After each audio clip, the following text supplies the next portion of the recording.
Solar Cars, Creating the Future by Sophia Lassifertini and Haley Cook. A big problem that's currently happening right now today is gas-powered and electric cars are harming the environment. So in our project, we attempted to create a car that does not harm the environment. The purpose of this project was to invent and create a car that is affordable for many people around the world and environmentally friendly to our Earth. So in our quest to make our environmentally friendly car, we encountered several decisions we had to make. Our first decision, and probably the most important of them all, was what we were going to use to power the car. Now, we decided to use solar panels, since not only are they a better alternative to gas-powered cars, they are also 90% recyclable, which is a much better alternative to the batteries of electric-powered cars. The next big decision we had to make was how we were going to connect these solar panels to the motors. Now we decided to use an electric circuit, so we had to decide whether to use a circuit board or a breadboard. We eventually decided to use a breadboard, since with circuit boards you have to make soldering connections, which wouldn't allow us any room for trial and error. So once we made a connection, we wouldn't be able to move it, whether that be we made a mistake or we wanted to go in a different direction with it.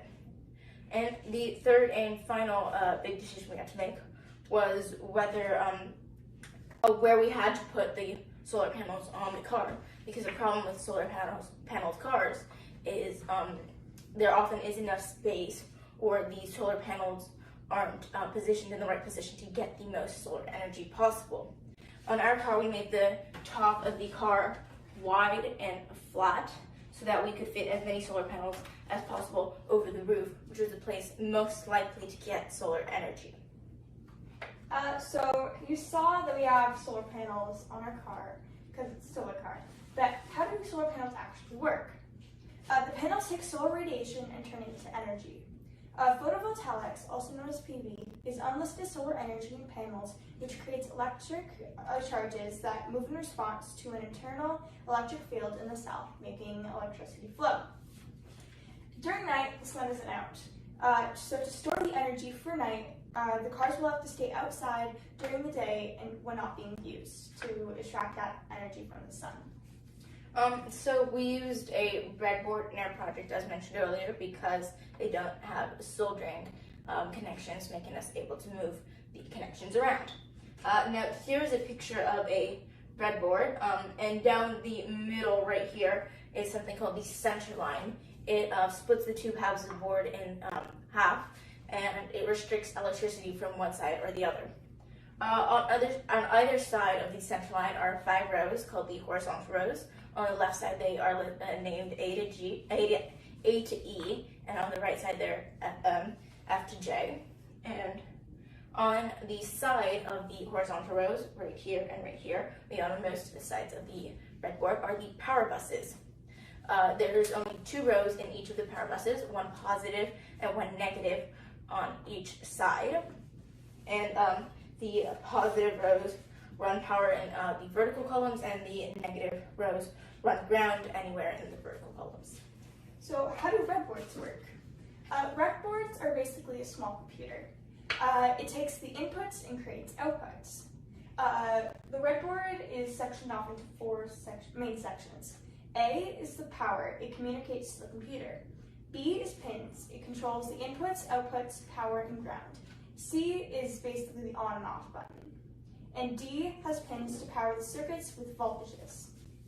The general coding program we used was C++.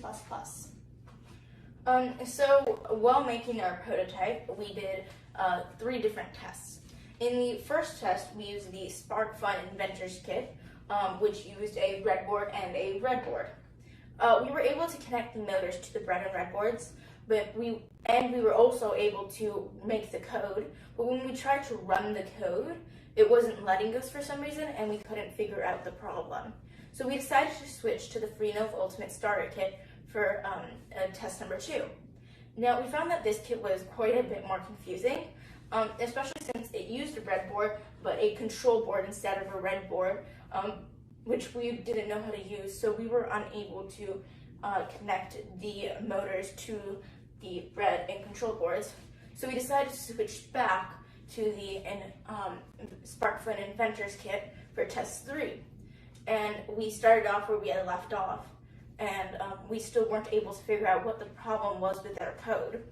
So we eventually asked Sophia's dad, who is an engineer, and he figured out that the problem wasn't with our code or with our connections. It was actually with how we were running the code, which was we were also supposed to press another button when we ran it, but we weren't, so the code wasn't running properly.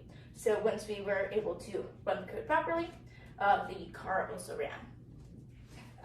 So a problem we had with our car was that we could not connect the solar panels to the breadboard because that's a little too advanced for us. So in conclusion, even though the solar panels did not go as planned, if the car was good and everything was connected properly, it would be a lot better for the environment than gas and electric cars. So for future next steps for our car, a good next step would be to find a way to connect the solar panels to the breadboards so that the motors could actually run it through the solar panels. Now, if we were able to do this on our prototype, this would lead to the possible application of maybe one day creating a car based off of our prototype and our research. Thank you for listening to our presentation, and we hope you have a good day.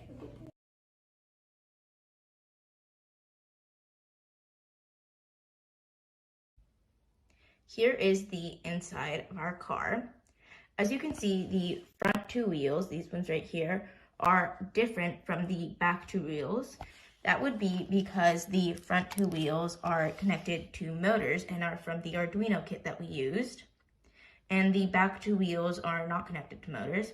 They make this car a two-wheel drive, which is when only the front two wheels are connected to motors, and the back two are just along for the ride. As you can see, our motors here are connected by wires to the breadboard.